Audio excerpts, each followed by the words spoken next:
Numéro 8, la réalisation du bilan des 15 ans de la gouvernance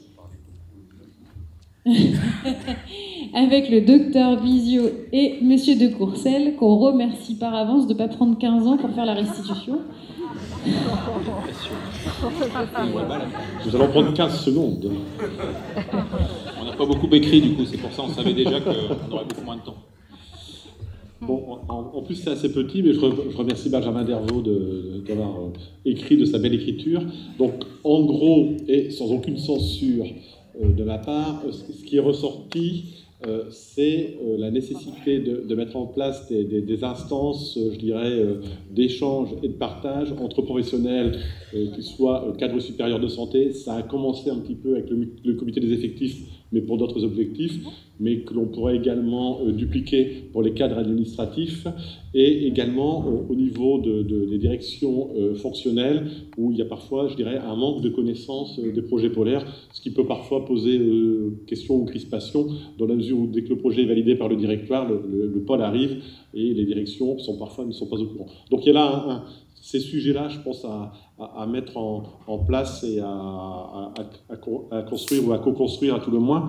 Et puis il y avait un autre sujet qui a aussi été évoqué, et je ne vais pas tout vous lire, hein, mais c'est de se dire pour les nouveaux arrivants, pour les nouveaux entrants dans l'établissement, le système est un petit peu atypique.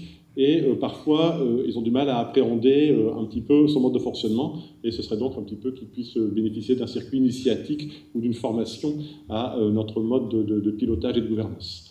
Voilà de façon ultra synthétisée. Monsieur de Courcelles, sur les actions.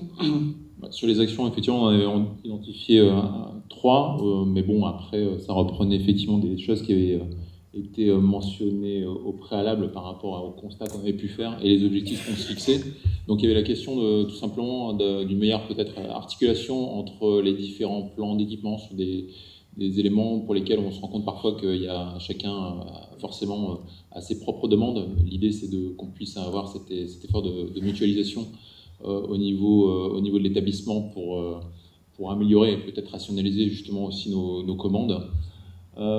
La question de la communication, comme on l'évoquait dans la gestion des projets, bon, on a tout un processus qui existe, qui est bien rodé, mais c'est vrai que parfois on peut avoir des loupés, ou en tout cas des retards, et donc des sources de frustration, voire d'irritation qui sont liées au fait que il y a un partage d'informations qui est perfectible et qui fait qu'on n'a pas forcément toujours tous les leviers, ou en tout cas toute la connaissance des projets, et on peut avoir donc du coup un retard à l'allumage qui est préjudiciable. Donc c'est d'améliorer un petit peu nos processus par rapport à ça, sur l'information, sur le partage d'informations, que ce soit entre pôle et direction fonctionnelle d'une part, mais aussi au sein parfois, en interpolaire, pardon, tout simplement parce que parfois certains projets de pôle peuvent avoir un impact sur d'autres pôles cliniques ou médico-techniques.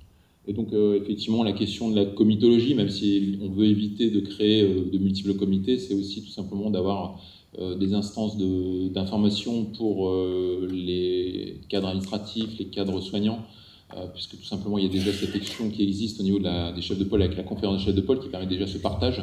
Et l'idée c'est que justement par rapport à la gouvernance scolaire, on puisse infuser et avoir cette imprégnation et cette possibilité de communication plus importante entre homologues des différents pôles. Voilà. Et donc on avait mis un objectif lié aussi à l'articulation territoriale qui nous semblait important, parce que encore une fois, dans le cadre du projet d'établissement, il y a cette dimension territoriale qui doit du coup s'articuler avec la gouvernance polaire. Donc le fait que les pôles ont vocation à se projeter sur le territoire, et puis encore une fois sur les questions de mutualisation, donc on l'a peut-être pas repris aussi dans les actions, c'est de se dire à un moment donné il y a certaines choses qui peuvent être mutualisées en termes de ressources matérielles, d'espace, puisque du coup on évoquait la question par exemple tout simplement des salles de réunion, sortir de cette logique de salle de réunion du pôle 1, salle de réunion du pôle 2, mais voir dans quelle mesure on peut mutualiser ces espaces et les ressources matérielles en général.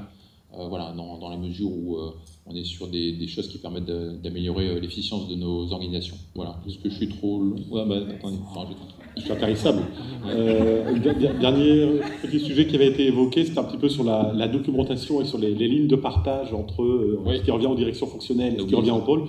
Beaucoup de choses sont écrites, mais il y a peut-être certaines choses qu'il faut revisiter pour bien délimiter les formes frontières et gagner en efficience. Voilà. Et c'était effectivement de clarifier voilà.